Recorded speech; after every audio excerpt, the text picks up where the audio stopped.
መጠጥ መጠጣት መስከር በክርስትና ይፈቀዳል። መጽሐፍ ቅዱሳቸው ሕይወት ለመረረው የወይን ጠጅ ስጡት ይላል ጠያቂው። እግዚአብሔር ይስጥልኝ።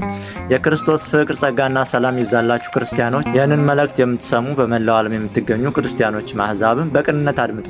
እውቀት ወደ መዳን ስለሚያመጣ ማለት ነው። እንግዲህ ብዙ ጊዜ ትምህርት ስለቅ ከተወሰነ ደቂቃ በኋላ በሚበዛ ማለት ነው ድምፁ ሳይለንት ይሆንና ይወርዳል፣ ሰው እንዳይሰማው ይሆናል ማለት ነው። እና ደግሞ ለዚህ ደግሞ መፍትሄው ሼር ኮፒ ሊንክ ማድረግ ነው ተብሏል።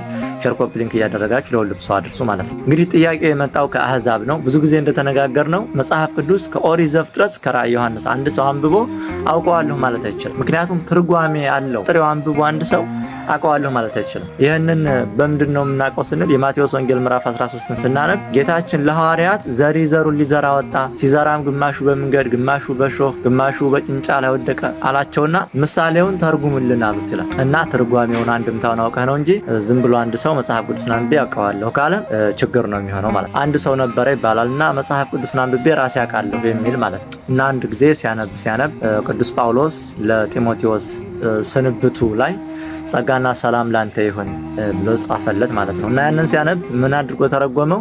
ጸጋ የምትባል ሚስቱ ጸጋ ነው ስሟ፣ ስለዚህ ሰላም ልጨምር ብሎ ሄደ ይባላል። ስለዚህ እንደዚህ ነው የሚሆነው ትርጉሙን ካላወቅ ነው ማለት ነው። የመንፈስ ቅዱስ ሐሳብ ስለሆነ በጾም በጸሎት አባቶቻችን ቁጭ ብለው ከአባቶች ስር ተቀምጠው አንድምታውን ትርጉሙን አውቀው ነው ለመናገር የሚነሱት ማለት ነው።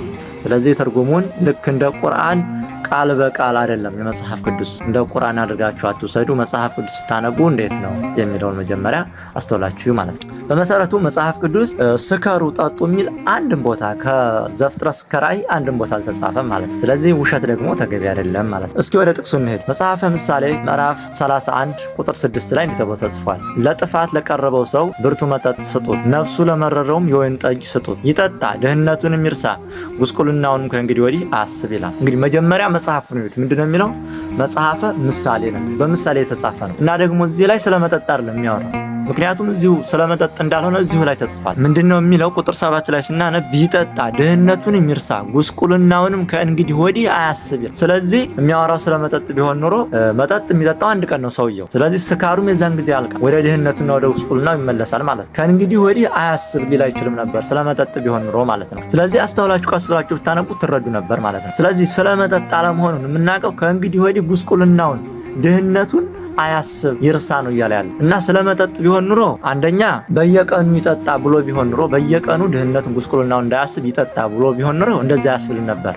ግን እንደዛ አይደለም እያለ ያለ። ለጥፋት ለቀረበው ሰው ብርቱ መጠጥ ስጡት፣ ነፍሱ ለመረረው የወይን ጠጅ ስጡት፣ ይጠጣ ድህነቱንም ይርሳ ጉስቁልናም ከእንግዲህ ወዲህ አያስብ ነው እያለ ያለው ማለት። ስለዚህ እዚህ ላይ በወይን የተመሰለው የክርስቶስ ደም ነው ማለት። ለጥፋት ለቀረበው ማለት ነፍሱ በኃጢአት ለመጥፋት ለቀረበ ሰው ብርቱ መጠጥ ስጡት፣ ኃጢአትን የሚያስወግድ የክርስቶስን ደም ስጡት። ነፍሱ ለመረረውም ነፍስ ኑሮ ሳይሆን ኃጢአት ነው የሚያስመርራል። በኃጢአት ለተመረረች ነፍስ የጌታን ደም ስጡት፣ ይጠጣ ድህነቱንም ይርሳ። ጽድቅን ለደህየ ሰው የወይን ጠጅ የክርስቶስን ደም ስጡት፣ ድህነቱንም ይርሳ ይልና ጉስቁልናውም ከእንግዲህ ወዲህ አያስብ።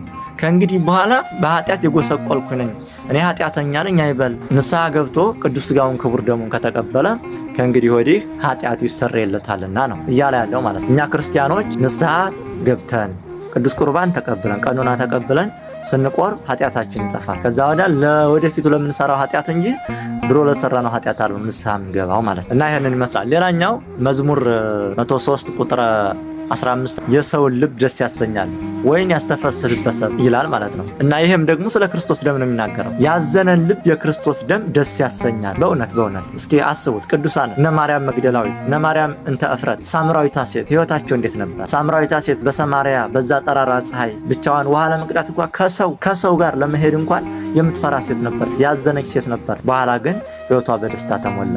ማርያም መግደላዊትን ማስቧል። እና የክርስቶስን ደም የጠጣ ሰው የክርስቶስን ቅዱስ ሥጋና ክቡር ደም የወሰደ ሰው ህይወቱ በደስታ ይሞላል ነው እያለ ያለው እዚህም ቅዱስ ዳዊት እንጂ ስለ ወይን ስለሚጠጣው አይደለም የተናገረ ያለው ማለት ነው። ሌላኛው ስለ መጠጥ መጽሐፍ ቅዱስ ምን ይላል ስንል መጠጥ ተፈቅዷል ነው ያለው ሰውየው ጠያቂው።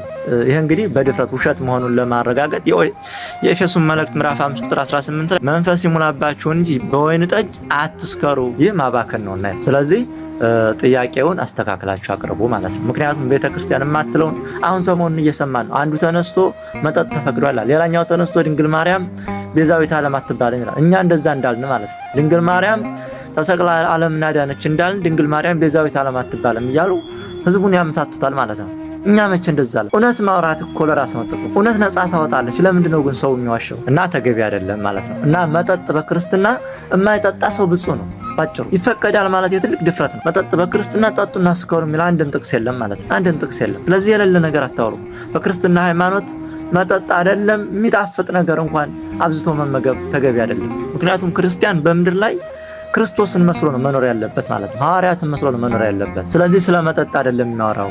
ሲጀምር ምዕራፉ መጽሐፉ ሲጀምር ከላይ ርዕሱ ምንድነው? መጽሐፈ ምሳሌ ላይ በምሳሌ ነው እየተናገረ ያለው ማለት ነው። መጽሐፈ ምሳሌ ላይ ያልተነሳ መናፍቅ የለም፣ በመጽሐፈ ምሳሌም ያልተወገዘ መናፍቅ የለም ማለት ነው። ስለዚህ እኛ የወይን ጠጅ ጠጡና ስከሩ የሚል አንድም መጽሐፍ የለንም ማለት ነው። መጠጥ በክርስትና ከጀመርነው አይቀር መጠጥ በክርስትና እንዴት ይታያል? መጠጣት ይፈቀዳል ወይስ አይፈቀድም የሚል ጥያቄ አይጠፋም። በክርስትና ጠጡ የሚል የመጽሐፍ ቅዱስ ክፍልም የለም፣ አትጠጡ የሚል ሕግም የለም። ነገር ግን መስከር እንደሌለበት ግን መጽሐፍ ቅዱስ ይናገራል። አትስከሩ ግን ይላል መጽሐፍ። ምክንያቱም የሰከረ ሰው የሚሰራውን ነገር ያው የሎጥ ልጆች ሎጥን አባታቸውን የወይን ጠጅ አጠጥተው አስክረው ምን እንደተፈጠረ እናውቃለን። ሰው ሲሰክር የሚሰራውን አያውቅም። ሰው ይሳደባል፣ ሰው ይማታል፣ የሰው ሚስት ይደፍራል፣ የሚሄድበትን አያውቅም። ስለዚህ ከክብር ከመዋረድ በፊት መጠጥ መጠጣት ተገቢ አይደለም ማለት ነው ባጭሩ። ይህ ማባከን ነውና ይላል ቅዱስ ጳውሎስ። መንፈስ ይሙላባችሁ እንጂ በወይን ጠጅ አትስከሩ፣ ይህ ማባከን ነውና ይላል። ስለዚህ እኛ በክርስትና ጠጡና ስከሩ የሚል ሕግ የለንም ማለት ነው። መጠጥ በተፈጥሮ ራሱ ርኩስ አይደለም። አንተን የሚያረክስ በብዙ ጠጥተህ ከሰከርክ በኋላ ነው ማለት ነው። ምክንያቱም መጠጥ ለመስራት የሚቀርቡትን ነገሮች አስቧቸው። የመጀመሪያው ውሃ ነው። ከዛ ደግሞ የሚቀርቡት እጽዋት፣ ቁሳቁሶች አሉ። ለምሳሌ ወይን የሚጠምቅ ሰው የወይን ፍሬ አለ። ፍሬውን እንበላዋለን አይደለም እንዴ? ንገሩኛ እንግዲህ የወይን ፍሬ አልበላም የሚል ሰው አይኖርም። በተለይ በውጭ ሀገር የሚኖሩ ሰዎች በሚበዛ ይበላሉ። ያሰክራል እንዴ? አያሰክርም። ራሱን በተፈጥሮ እርኩስ አይደለም። ነገር ግን ከወይን ጋር ተቀላቅለው የተለያዩ ነገሮች ተቃመው የሚሰሩት ነገሮች ሰውን ያሰክራሉ ማለት ነው። ስለዚህ አንድ ሰው መጠጥ በራሱ እርኩስ ነው ማለት አንችልም። ምክንያቱም የሚቀላቀሉት ነገሮች ነው ውሃ ነው ፍራፍሬዎቹ በራሳቸው ችግር የለባቸውም ማለት። ችግር የሚመጣው ኔክስት ሆኖ ተቀላቅለው ከመጡ በኋላና ሰውየው አብዝቶ ጠጥቶ አእምሮ ውስጥ የሚፈጠረው መቃወስ ነው ማለት ነው። ስለዚህ በክርስትና አትስከሩ ይላል። እንደገና ደግሞ ጠጡ የሚል ትእዛዝ አንድም ቦታ አልተጻፈም ማለት። ግን ከጠጣ ደግሞ አትስከር የሚል ትእዛዝ ተጽፏል ማለት ነው። መጽሐፈ ምሳሌ ላይ የተጻፈው በዚህ መልኩ ነው የሚታየው። ሰላማችሁ ይብዛ።